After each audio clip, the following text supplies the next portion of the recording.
Hi beautiful people, welcome back to my YouTube channel Sunny Non-Stop. It's me guys, Sweet Sunny and you are watching Sunny Non-Stop. So guys again I'm back with another amazing video.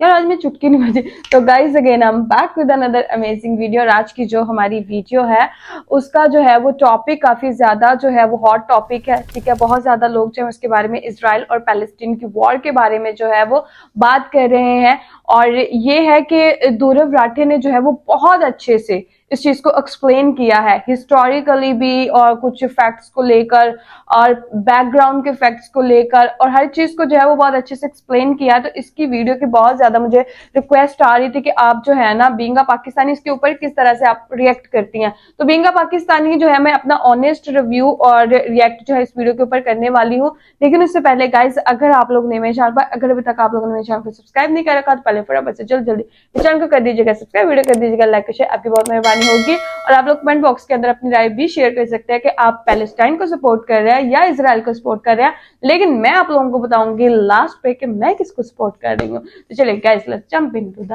Video. नमस्कार दोस्तों, Israel और Palestine के बीच में एक बार फिर से जंग छिड़ चुकी है। 7 अक्टूबर सुबह 6:30 बजे की बात है, जब ज्यादातर इजरायली लोग अपने घरों में सो रहे थे कि अचानक से एयर रेड सायरन्स बजने लगते हैं। कुछ ही देर बाद रॉकेट्स बरसने लगते हैं इजराइल के शहरों पर हजारों की संख्या में।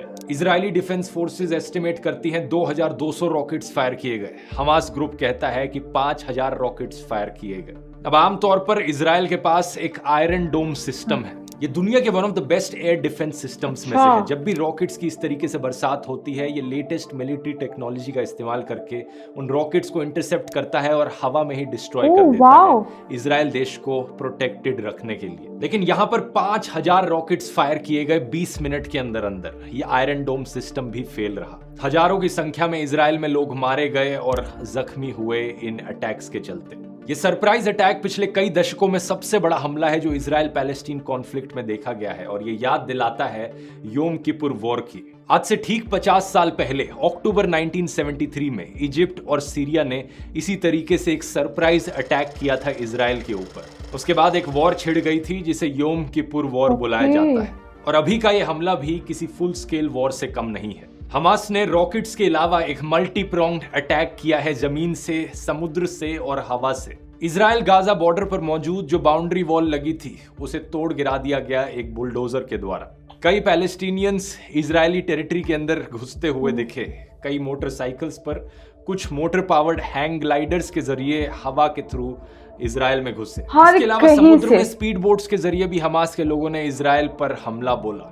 कई सारे इवेंट्स हुए यहाँ एक दिन के अंदर अंदर। इजराइल गाजा बॉर्डर पर मौजूद एक मिलिट्री बेस पर भी हमला किया गया, एक इजरायली टैंक को कैप्चर किया गया, कई इजरायली सोल्जर्स को कैप्चर कर उन्हें बंदी बनाया जा चुका है हमास ग्रुप के द्वारा। और बॉर्डर पर मौजूद जो इजराइल के गांव और शहर थे वहां पर भी हथियार ताने हमास के आतंकवादी अंदर घुस गए हैं। ढेरों बेगुनाह सिविलियंस यहां पर मारे जा चुके हैं, कईयों को हॉस्टेज बनाया गया है और इजराइल ने रिस्पांस में एक स्टेट ऑफ वॉर डिक्लेयर कर दिया है। इजरायली मिलिट्री ने गाजा में भी एयर स्ट्राइक्स करी जिसके चलते पैलेस्टीन में भी हजारों लोग मारे गए हैं और जख्मी हुए हैं। एक बार इस पूरी सिचुएशन का कॉन्टेक्स्ट समझने के लिए नक्शे पर नजर डालते हैं। इजराइल और पैलेस्टीन दोनों मिडिल ईस्ट में लोकेटेड हैं, जिनके नॉर्थ में है लेबनान का देश, नॉर्थ ईस्ट में सीरिया, ईस्ट में जॉर्डन, साउथ वेस्ट में इजिप्ट और वेस्ट में है मेडिटेरेनियन सी। इन दोनों देशों पर जूम इन करो तो ये बीच का एरिया इजराइल का देश है और पैलेस्टीन की जो टेरिटरीज हैं वो 2 हिस्सों में बटी हुई हैं। एक है वेस्ट बैंक का रीजन जो जॉर्डन के वेस्ट में है और दूसरी है गाजा स्ट्रिप जो इजराइल के साउथ वेस्ट में इजिप्ट को बॉर्डर करती है। वेस्ट बैंक में मौजूद पैलेस्टीनियन टेरिटरीज के बीच में कई इजरायली सेटलमेंट्स हैं जहां इजराइल का कंट्रोल है। इसे इलीगल कंसिडर किया जाता है यूनाइटेड नेशन और कई और देशों के द्वारा। इस वेस्ट बैंक में जो पैलेस्टीनियन टेरिटरीज हैं उन्हें एडमिनिस्टर किया जा रहा है पैलेस्टीनियन अथॉरिटी के द्वारा जो फतेह के कंट्रोल में है, एक पॉलिटिकल पार्टी का नाम है। दूसरी तरफ गाजा स्ट्रिप में सिर्फ और सिर्फ हमास का राज चल रहा है। फतेह और हमास के बीच में अपना एक अलग कॉन्फ्लिक्ट रहा है हिस्टोरिकली। और हमास की बात करी जाए तो ये एक एक्सट्रीमिस्ट पैलेस्टीनियन ऑर्गेनाइजेशन है जिसे ज्यादातर देशों के द्वारा एक आतंकवादी संगठन माना जाता है। Canada, European union, Israel, Japan, Australia, USA और यूके हमास को एक टेररिस्ट ऑर्गेनाइजेशन डेजिग्नेट करते हैं। लेकिन दूसरी तरफ इसे टेररिस्ट नहीं कंसिडर किया जाता Brazil, China, Egypt, Iran, Norway, कतार, रशिया, सीरिया पाकिस्तान और इस टर्की के चीज को द्वारा। क्या फिर डिक्लेयर कुछ देश करते ऐसे हैं हैं ये जो नहीं हमास के mention। सिर्फ मिलिट्री विंग को एक टेररिस्ट ऑर्गेनाइजेशन मानते हैं, जैसे कि न्यूजीलैंड और पैराग्वे। ये चीज जियोपॉलिटिकली काफी रेलेवेंट है क्योंकि आप आगे देखेंगे आज जो सिचुएशन हो रही है, दुनिया के अलग अलग देश उस पर कैसे रिएक्ट कर रहे हैं। अभी के कॉन्फ्लिक्ट का जो नक्शा है वो देखा जाए तो आप देख सकते हैं गाजा स्ट्रिप रेड कलर में है और इजराइल के टेरिटरी के कितना अंदर घुस गए हैं पैलेस्टीनियन मिलिटेंट्स, ये आप ब्लू कलर से देख सकते हैं।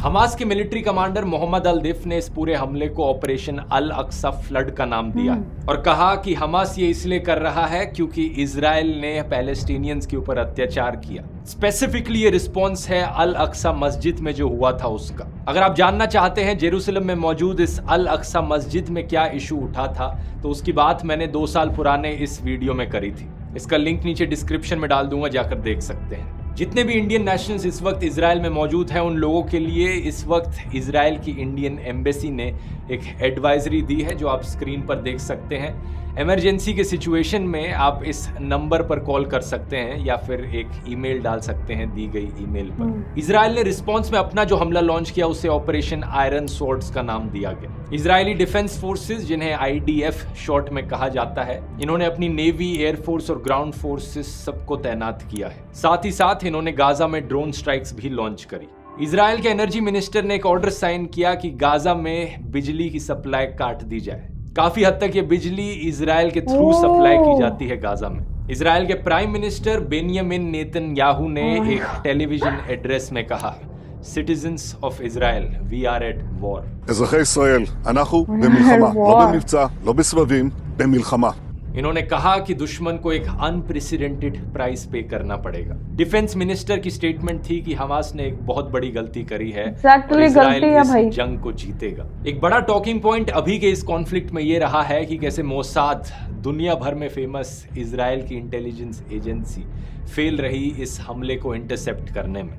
कहा जाता है कि मोसाद दुनिया की one of the most powerful intelligence agencies में से है। इनके इन्फॉर्मेंट्स पैलेस्टीनियन मिलिट्री ग्रुप्स में घुसे हुए हैं, लेबनान में है, सीरिया में है, दुनिया के अलग अलग कोनों में है। पास्ट में ये अक्सर देखा गया है कि मोसाद के एजेंट्स ने बड़े प्रिसाइजली टाइम्ड असैसिनेशन किए हैं बड़े बड़े मिलिट्री लीडर्स के। कहीं पर गाड़ियों के ऊपर GPS ट्रैकर्स लगाकर, कहीं पर ड्रोन स्ट्राइक्स का इस्तेमाल करके या कहीं पर मोबाइल फोन्स के जरिए भी। मोसाद के बारे में अगर आप और जानना चाहते हैं तो कुकू FM पर ये वाली ऑडियो बुक मैं सजेस्ट करूंगा। बड़े डिटेल में बढ़िया तरीके से समझाया होने के बावजूद भी इनको कैसे पता नहीं चला कि यहाँ पर हजारों रॉकेट्स की स्टॉक पाइलिंग करी जा रही थी गाजा में। ग्राउंड पर मौजूद जो बॉर्डर की फेंसिंग लगी है गाजा इजराइल बॉर्डर पर, वहां पर कैमरास हैं, ग्राउंड मोशन सेंसर्स हैं, रेगुलर आर्मी के पेट्रोल्स होते हैं। इस तरीके के स्मार्ट इंटेलिजेंस एजेंसीज फेल हो गए। डोमेस्टिकली बहुत क्रिटिसिज्म फेस करना पड़ रहा है इजराइल की सरकार को।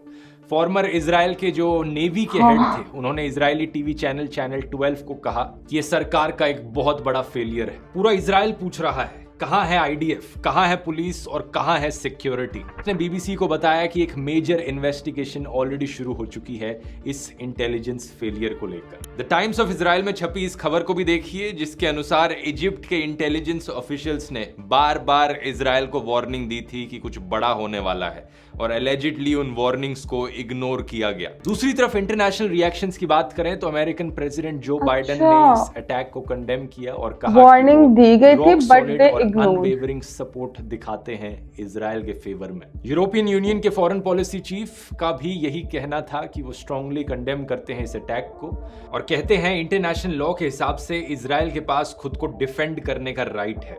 इन्होंने कहा कि इजरायली हॉस्टेजेस को इमीडिएटली रिलीज किया जाए। ईरान का देश जो कि one of the main supporters रहा है हमास का, उनकी फॉरेन मिनिस्ट्री कहती है कि हमास के द्वारा किया गया हमला एक एक्ट ऑफ सेल्फ डिफेंस था पैलेस्टीनियंस की तरफ से। बगल के इजिप्ट की देश की फॉरेन मिनिस्ट्री कहती है कि वो सऊदी अरेबिया और जॉर्डन के साथ बातचीत कर रही है इजराइल पैलेस्टीनियन टेंशंस को डिफ्यूज करने की कोशिश में। पैलेस्टीन के जो प्रेसिडेंट है महमूद अब्बास, वो ऑफिशियल न्यूज एजेंसी WAFA को कहते हैं कि पैलेस्टीनियंस का सेटलर्स हमला। और विदेशी ट्रूप्स के टेरर के खिलाफ खुद को प्रोटेक्ट करने का अधिकार है। जैसा कि मैंने बताया, ये फतेह पार्टी के हैं जो वेस्ट बैंक पर रूल कर रही है और हिस्टोरिकली फतेह और हमास के बीच में कॉन्फ्लिक्ट की सिचुएशन रही थी। आज से 2 साल पहले मैंने एक डिटेल्ड वीडियो बनाया था इजराइल पैलेस्टीन कॉन्फ्लिक्ट पर, जिसपे बहुत लंबा इतिहास इनका समझाया था। इसमें मैंने बात करी थी कि कैसे ज्यूज को सदियों से प्रोसिक्यूट किया गया यूरोप में, वो अपनी जान बचाकर माइग्रेट किए पैलेस्टीन और पैलेस्टीनियंस को अपने ही देश में अब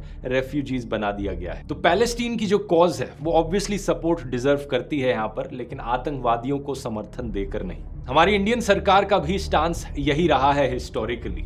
इंडिया ने हमेशा Palestinian cause of self determination को सपोर्ट किया है। अभी इंडिया सपोर्ट किसको कर रहा है? ये क्या? इंदिरा गांधी हो, राजीव गांधी हो, अटल बिहारी वाजपेयी हो, मनमोहन सिंह हो या फिर प्रधानमंत्री मोदी क्यों ना हो। लेकिन मध्य पूर्व के बारे में यह स्थिति साफ है कि अरबों की जिस जमीन पर इजराइल कब्जा करके बैठा है वो जमीन उसको खाली करना होगी।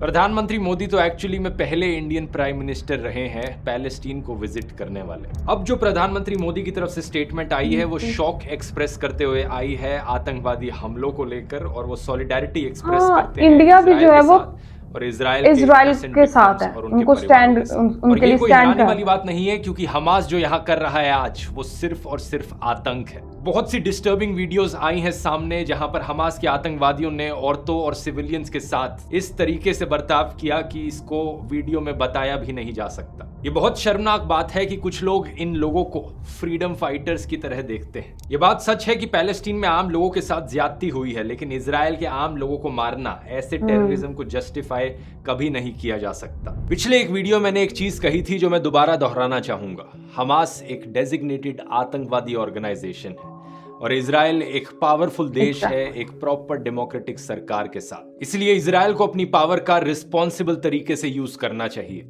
कुछ कॉम्युनल बिगेट्स को ऐसी स्टेटमेंट से बड़ी तकलीफ होती है। एक तरफ लोग हैं जो कहते हैं कि पूरी तरीके से सफाया कर दो पैलेस्टीन का, जश्न मना रहे हैं पैलेस्टीन पर हमले होते हुए देखकर, कहते हैं एक भी नहीं बचना चाहिए, बिना उन लोगों की फिक्र करते हुए जो आम पैलेस्टीनियन लोग हैं उन पर क्या बीत रही होगी। दूसरी तरफ कुछ कॉम्युनल लोग हैं जो हमास आतंकवादियों के सपोर्ट में जश्न मना रहे हैं, खुश हो रहे हैं कि हमला कर दिया इजराइल पर।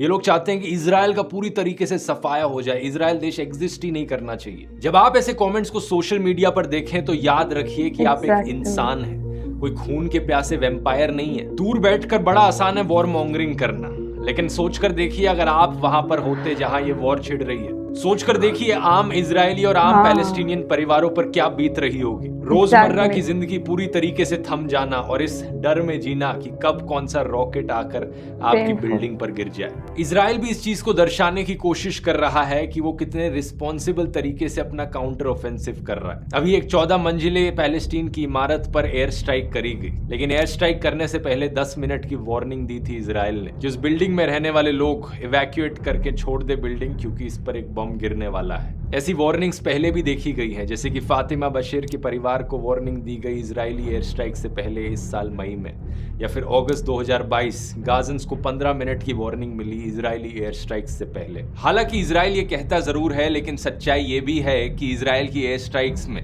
ढेरों पैलेस्टीनियन सिविलियंस मारे गए हैं। उम्मीद यहाँ पर यही है कि यहाँ लॉन्ग लास्टिंग शांति देखने को मिले इन दोनों देशों के बीच में, लेकिन अभी की सिचुएशन को देखकर बिल्कुल हमें भी यही उम्मीद है कि लॉन्ग लास्टिंग जो है वो शांति, पीस जो है हमें देखने को मिले, बिकॉज हम लोग जो है वो बैठे हुए हैं, हम इस चीज को देख रहे हैं, लेकिन जो लोग इस चीज को एक्सपीरियंस कर रहे हैं, यार मैं कहती हूँ कि वो मौत से ज्यादा जो है ना, मौत का डर, खौफ जो है कि अभी मौत आ जाएगी, अभी रॉकेट आ जाएगा, अभी कुछ हो जाएगा, वो जो है वो ज्यादा पेनफुल होता है उस सिचुएशन के अंदर रहना। और जो है वॉर जो है वो किसी के लिए भी, जिस कंट्री के अंदर ही होती है, उनके लिए इंजॉयबल ये फैक्ट नहीं होता। बहुत ज्यादा लोग जो है वो तकलीफ में, तंगी में, जो औरतें, बच्चे, मर्द, हर कोई बंदा भाई उस चीज को सफर कर रहा होता है, उसको जो है वो बहुत करीब से मौत को जो है वो देख रहा होता है कि अभी आ जाएगी, अभी आ जाएगी। लेकिन एक चीज मैं बोलना चाहूंगी पैलेस्टीन के लिए, हमास के लिए, कि उन्होंने जो है वो पहले हमला किया, ठीक है, अब अपना जो है वो डिफेंस करने के लिए इजराइल ने भी तो कुछ करना था, ठीक है। और इजराइल जो है वो बहुत पावरफुल कंट्री है, तो भाई अगर तुम लोगों ने हमला किया तो कुछ सोच समझ के तो करते कि इजराइल जो है वो एक बहुत पावरफुल है, उनके पास सिस्टम बहुत पावरफुल है, स्ट्रेटेजीज बहुत अच्छी वो यूज करते हैं, और हमास जो है वो उस हिसाब से इतना पावरफुल नहीं है। तो भाई अगर अब जो है वो अपना सेल्फ डिफेंस भी तो करेगा, हर एक्शन का एक रिएक्शन तो होता है ना। तो गाइस आप लोगों का इसके बारे में क्या कहना है, let me know in the comment section, like subscribe share जरूर कीजिएगा। चलो गाइस मिलते हैं आपको नेक्स्ट वीडियो के अंदर, बाय बाय।